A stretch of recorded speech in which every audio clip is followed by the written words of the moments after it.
Welcome to Authentic Living with Roxanne, a place where we have conscious conversations about things that really matter in our lives. And now here's your host, Roxanne Derhodge.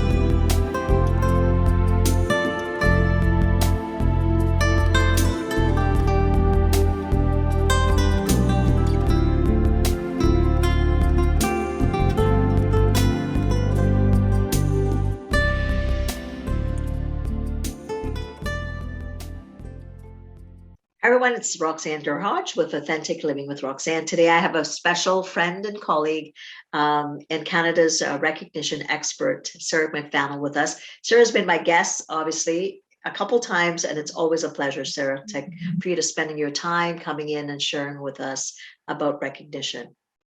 Thank you. Well, any opportunity to talk about authentic leadership and how recognition is a key connection to that, I'm game. So thank you for having me on again. Now, I know that you've done a lot of work with leaders, and obviously recognition is what your focus is.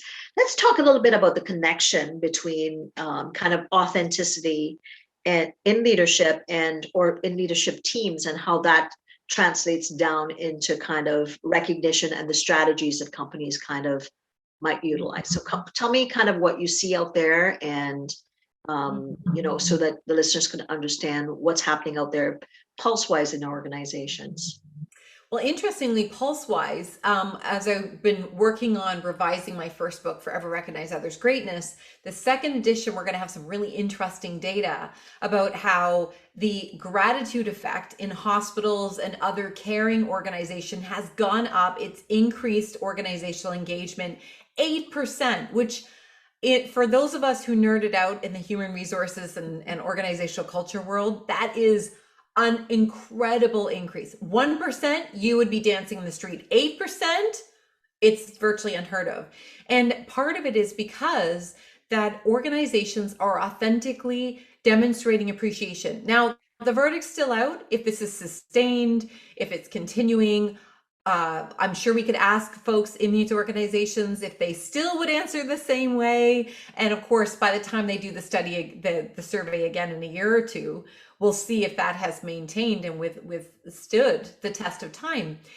When you drill down and you ask leaders in those organizations, what are you doing differently? What are you really focusing on?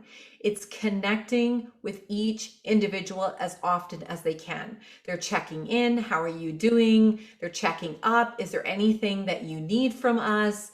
And especially in caring professions where they're overwhelmed and burdened in COVID, you think, who is the time for that? There's just an intuitive knowing, isn't there, Roxanne, that when people are struggling, that is when we need to put them first, and the task list has to come second. And that's what we're seeing right now. That's the latest trend about the increase of recognition and the relationship directly to how leaders are showing up right now. I just really hope it sustains this way.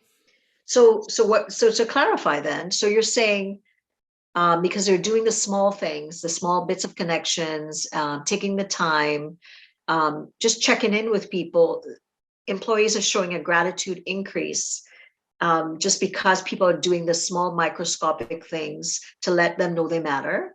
And that in turn is making employees feel more connected to their leaders and their leadership teams. Probably the gratitude effect is going both ways. That because the organizations and leaders are feeling grateful and expressing it authentically. So I really appreciate you picked up this extra shift. I know it's tough. How are you doing? I know you're just back from having had your positive test and now you're back. How are you doing? It's the specific acknowledgement person by person versus people feeling like a number, which is often in organizations where authenticity is low and recognition is low, people feel like just a number. They feel it's very transactional. You could replace me with somebody else. And if you found somebody cheaper, you'd replace me tomorrow. And sadly, that is the reality for many people. They assume that because that's sort of the way they're treated. Even if the organization doesn't believe that, it's the way in which that happens. Hiring and performance appraisals and or conversations are coach like versus more telling. There's lots of those things that are shifting a little bit right now. And then it creates a reciprocal gratitude effect. Like, I really appreciate that you checked in, and I'm glad that you noticed, and thank you for acknowledging that this is hard. To use the example of healthcare, which is a lot of my clients are in the caring professions, healthcare being one of them. Everyone does the best they can. That is why you choose to work in healthcare. It's part of the deal, so to speak. And healthcare professionals are used to giving so much. If anything, they give, human giver syndrome. I give more than I take back. We can get compassion fatigued. What can help insulate against that is when people feel seen, heard, valued. So don't forget to take your break. And thank you so much for delaying your break. And, I'm not going to call you in next shift. I know we're short staffed, and thank you for volunteering. We're gonna do our very best to fill the position. So really tuning into what people are going through and acknowledging the human behind the job, as opposed to we have a job to do that we need a human to fill that position or that shift. Well, that's pretty impressive because in coaching a couple of nurses and senior leaders in hospitals, a lot of them are saying, and I don't know, this is interesting because they're saying that they're holding their breath, like because they are so overworked, and if they call in sick, they really don't want to leave their peers kind of in the lurch, right? So it's interesting that somewhere in there, and we know we've been at this, I've lost count now, 18 months, 19 months into this, that, somehow we're recognized as human beings. This is like an anomaly, period. None of us have been through this again. There's no template for this. That somewhere in there, the element of, I'm going to just show my humanness to someone else, right? Because the level of grief that everybody's under, and then you I would say you can multiply it by 100 when you go into the hospital environment. Everybody's feeling it. People have lost family members, anybody that's gone through that, there's a ripple effect in families, all those things. But when you go into the hospital and when you actually see the pain, that must be a hard level to be at, right? Because now you're not removed, you're going into the eye of the storm every single day. And that's a tough place to be. And so it's nice to know that that's happening overall. And to your point, I hope that it continues, because yes, we stepped up through this time, but we really need to keep those positives, because what a nice thing to have, to feel like I'm being validated just because of who I am. And it is possible by the time people listen to this recording that is not going to be people's lived experience, because the data, of course, is lagged. That I'm quoting data that was analyzed from data that was collected probably a year ago now. It was analyzed a few months ago as I'm writing my manuscript, and here we are. So there's always a lag time in data. We can never. Right. It's very challenging to say this is the pulse in this industry today.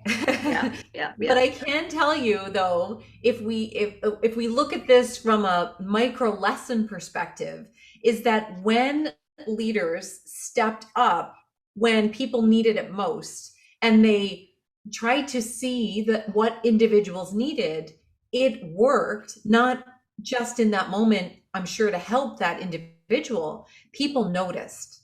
Individuals, they expressed it by the time they went and they did their engagement survey, thinking about what is it like around here right now. And we have a recency bias. All of us humans have recency biases. So really, when you're doing the engagement survey, it's about what has been happening lately. As much as we'd like to believe we're measuring the last year or 2 years, whatever, since it's been the last survey, it really is the recency effect. So what is really happening in the last couple of months, and how have I experienced my manager, my colleagues, my workplace, my workload, my health and safety, and so forth, all the drivers related to engagement. People have noticed that when they've been surveyed, that when there was the greatest need for empathy, for compassion, for understanding, we were able to rise to the challenge of connecting on a human to human level. Why I say to you, Roxanne, I think you echoed this, is where we hope this continues, is we weren't any less human before COVID. We weren't any less human or more human during it. We're certainly not now. We're not going to be less human later. It's just sometimes it takes these experiences for us to remember the things that have existed all along that are really fundamental. I know you and I both connect on the level of how are people able to do their best work, innovate, contribute meaningfully to the team environment, offer or be willing to be promoted despite the fact it could be greater spotlight on them or pressure for maybe not that much more money. There's a lot of things that the stakes are really high. And it's in a lot of industries, it's easier to be one of the crowd.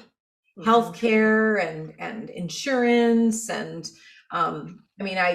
in education, it's a lot easier to be one of many who do a great job, and you can make a direct impact. This is what you studied to do. This is what you're good at.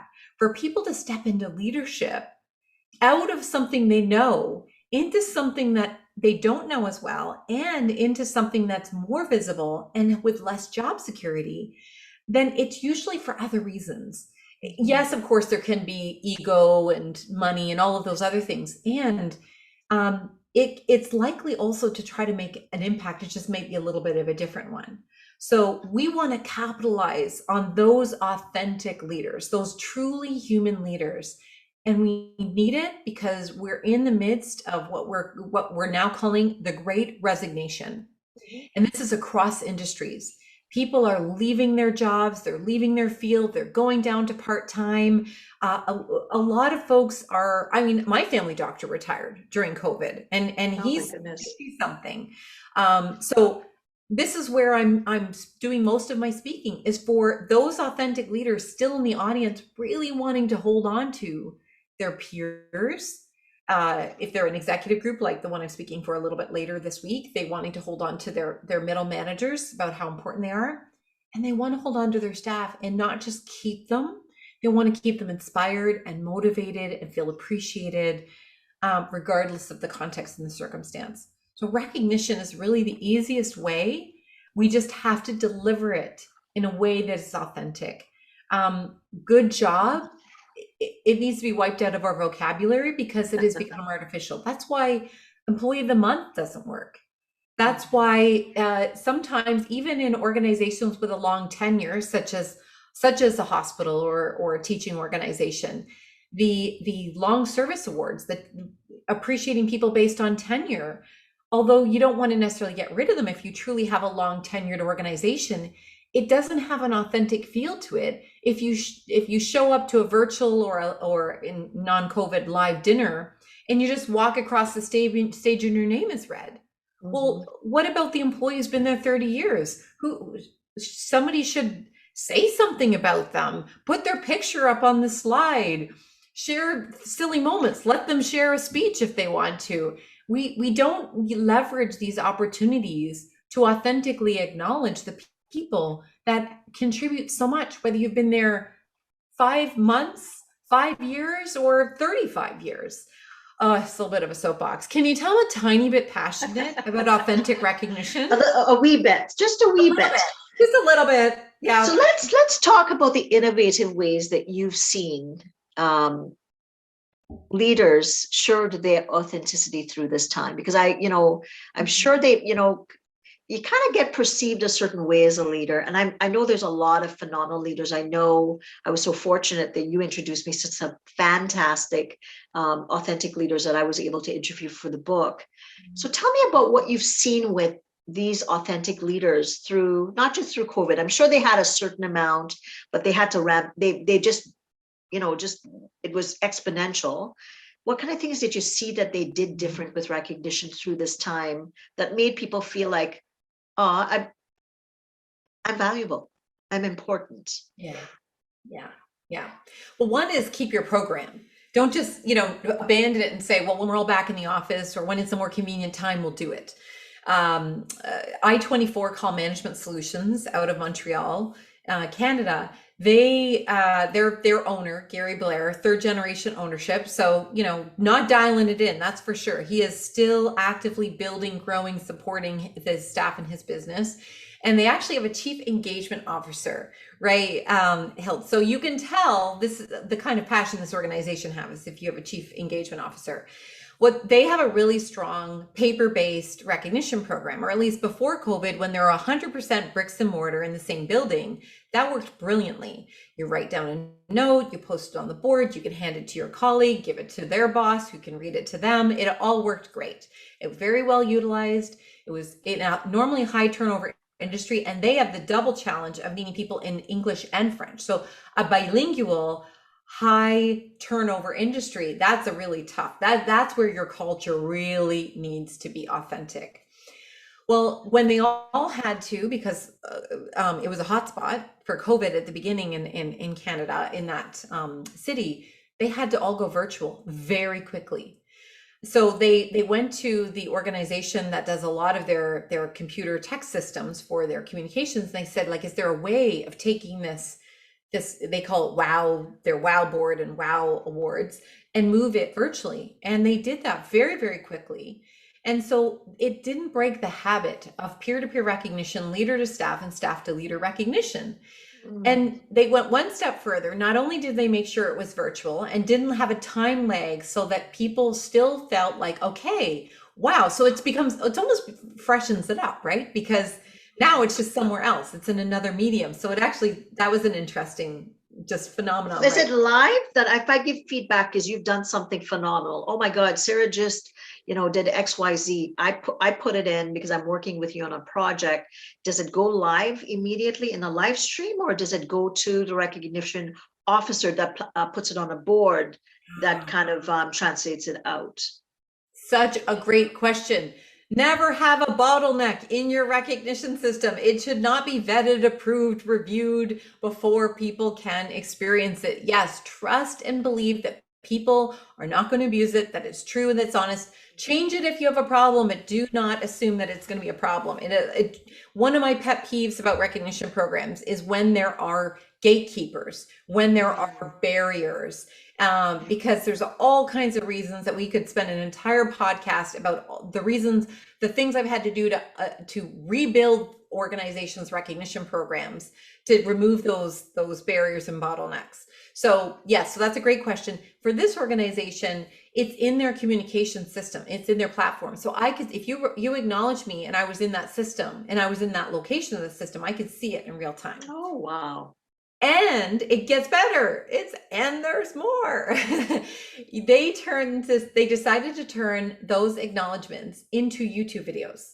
So both an English version and French, and they put it up on YouTube. Wow. And so now their staff every month, because they do a roundup at employee meetings, right? The all staff meetings. And now you can see it. And what a source of pride that is. You could share it with your family. Your customers can now see it. And their business is going to be much stronger. As you can imagine, who doesn't want to work with a company where I can see by looking at their YouTube channel how great their people are? They put it on their Facebook channel, their Facebook page, their company page. So this is one of the interesting things about an organization that was already had a strong culture. They were battling very effectively the normal retention and turnover crisis that exists in their industry, which further validates authentic leadership was working well, and recognition was a key foundational element to that. They used COVID. Initially, it was an obstacle. They used it as a way to get creative and innovative. And now, if you ask them, they will not stop doing their videos. They will not, if they all physically go back in the office together, which it's unlikely. That's an organization and an industry that could actually have a blended hybrid model based on desires and needs. It's entirely possible. So they can have the paper-based, they can have the virtual, they can have the YouTube. They'll probably innovate it 18 more times, which is exactly what we need to do to recognize.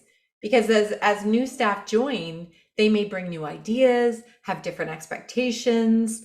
It may be an opportunity to go back to basics of some of the things that if you've got new folks who maybe didn't see the way it was, and you can try some of those things.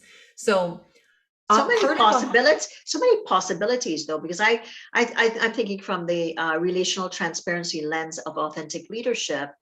So, generally a lot of times, when I was in corporate, it was kind of like front of the house, back of the house kind of thing, right? Mhm. And, but what I hear is that this barrier has now been removed, because then if I'm trying to work with that company, and I'm just trying to get a sense of what's the pulse like to work with that company, it's out there. Like, their employees are talking about each other. I can check it out.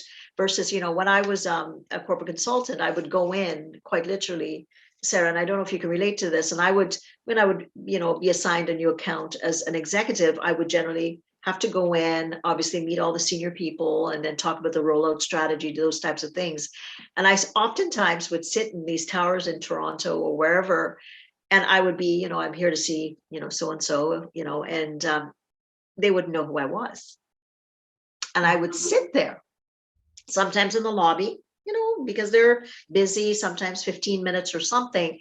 And oftentimes I could get a sense of what the corporate culture was just by the interface that I would be seeing kind of in that, that lobby, by the reception, how they answered the phone, how people were kind of walking past each other, those types of things, right? Like, that was my kind of, but this takes it like to a whole other level. And oftentimes what I felt sitting there was what was the context of a culture. Well, it's so funny that you give that example. I have not thought about this in 2 years, maybe 2.5 years. Henry Schein, which is a company, I believe they make dental equipment and products. Yes. You know them. So Yes. When I was going to meet with their CFO and his EA to plan, every summer they do an engagement where they bring everybody together to celebrate their customer service and finance teams as a way of acknowledgement, which gotta love CFOs who get the importance of that. And it was true and authentic. It wasn't just like, oh, I need to check it off the list. It was meaningful. Glenn and Sherry, I'll never forget, Glenn CFO, Sherry, his amazing EA, what a dynamo team. So as I'm going in there and I'm going to signing in, I'm looking around and everybody's dressed in rock and roll outfits. Somebody looks like Madonna, and somebody looks like Michael Jackson, and somebody looks like Billie Holiday, and there's records on the wall, and there's a record. Somebody brought in a record player, and I said, I don't know if I'm in the right place. The name on the building says where I think I'm supposed to be. And she said, oh, no, you just came on our, I don't know what it was, our summer something or other day. I can't even remember it because it was so culture specific that it was a day. And Sherry came down to get me, and her funky, I think it was Shania Twain. She was Shania Twain. She brought me up, and I met Glenn. I'm like, Glenn, where's your outfit? And I think he put on a cowboy hat, and he said, I am a country music singer. Decide which one. So, even he tried his best to, get into it. But the point is, you could feel it. You could. Mm-hmm. So here I am going to meet with this company about how do you do an employee appreciation event, your annual appreciation event, on a day when it is the annual day where they do it was some contest, and they do like these quizzes, and they said, oh yeah, by the way, if you want to enter the quiz, here's the little quiz, and the draw is at 4. And even the guests who were there visiting with people that day were allowed to participate. I could tell I was going to love this group. Yes. And sure enough, I've done events for them twice. It's an amazing group. So what we do and how we do it speaks volumes. And you're right, it's so visible that people can see it when they come to the front lobby. People can hear it on the other end of the phone. Mm-hmm. People can tell when you apply for a job there. So many invisible cultural indicators that we need people who with fresh eyes to tell us that there's an inauthenticity match here. Because we may not see, you can't see the label from inside the jar. So yeah, go and be like a beginner's mind, right? Go sit in your own lobby. Mm-hmm. go sit in your own waiting room. Not that we should have waiting rooms, but that's a whole other issue. Go, make a phone call to your own company and see what happens. Yes. Study what the experience is like for other employees and your customers and the people you serve. Right, because it's like, what do you call it? What's it called? The invisible shopper, or the what is that term? Yeah. Oh, the secret shopper. Secret shopper kind of thing, right? Like, because really, and what would happen to me is, because oftentimes I'd have to deal with lots of levels of leadership, all the way to the front line, because we would be rolling it out to the front line. It was a confidential service. We'd be seeing trends that was happening. So I would, go. For instance, I dealt with the light union for the theaters in Toronto. So guess what they did, right? So they took me behind the scenes about 10 minutes before production to see The Lion King. So here I am, and they said, we want you to see it through the eyes of what we go through. And I said, oh boy, this is going to be fun. I get to see The Lion King, but I get to see it behind the scenes. Sarah, the most amazing experience, because it really showed me how to look at it from the lens of perfection, what they had to create. And my challenge was, we'd like you to count how many mistakes you see. So I'm like, all right then. So I'm right on. I'm like, got my eagle eyes out. I did not count once. There was 35 glitches and I did not see one. Because they're so quick at problem solving and fixing. They reconstructed computers behind the scenes that could have affected things. So again, from a psychological perspective, it allowed me to see potentially how the actors would have to, go on as normal, and then how, the managers would have to manage them and all those things. But it's an aggregate that allowed you to see it, right? And what people are doing their jobs from at such a high level. But again, from, the psychological element, recognizing how could we support them, understanding the pressures of the industry, right? Which is. Yeah. And the connection between authenticity and recognition is, how do you authentically acknowledge, wow, we overcame 35 issues, as opposed to what sometimes happens, which is, how did 35 things happen? We are professionals here. How is it possible? We had 35 mistakes. So it's the where you come at it by understanding and appreciating the pressures, the stress, that kind of goes back to that 8% we were talking about. So rather than say, like, you're going to need to work harder, people know that already. Instead, it is, we appreciate that you're working harder. So one of the things I think that we can do as leaders to truly authentically see, to be behind the curtain like you. Yes, your job as a leader is to make sure there aren't quality issues and competency gaps and bullying, incivility, and all the things that are terrible, that you have a responsibility to make sure that you're rowing in the right direction. And that if that's not happening, in the rowing term, they call it catch a crab, where your oar shudders in the water, and it could really cause a problem if that happens. So you want to be able to catch it before it becomes a really big problem. And if you can't do that from up here, you cannot, and I'm visually showing, you can't do it from up on high in the ivory tower, as you say, looking down in clicky high-heeled shoes and pinstripe suits. If you really genuinely want to connect with the people who add the most value in the organization, and I'm sorry to say leaders, it's not the CEO. The CEO's job is very important. So CEOs, I love you. I have huge respect, not qualified to do your job. Huge respect for you. And who would the customer notice if you're gone tomorrow? And for one day, you're only gone for one day. The person who, if their phone's not being answered, or the care's not being delivered, or nobody gets their mail for an entire day, that's really visible. That can create a huge bottleneck in the whole reason for being. So we need to acknowledge, by putting ourselves in the shoes of those people, we call it visible leadership and lean continuous improvement. It's going to Gemba is what they, if you're actually in the let's say a Toyota, they would say, go to Gemba, which refers to a circle where you stand in the circle and you watch and you study. That's what you did. You went to Gemba.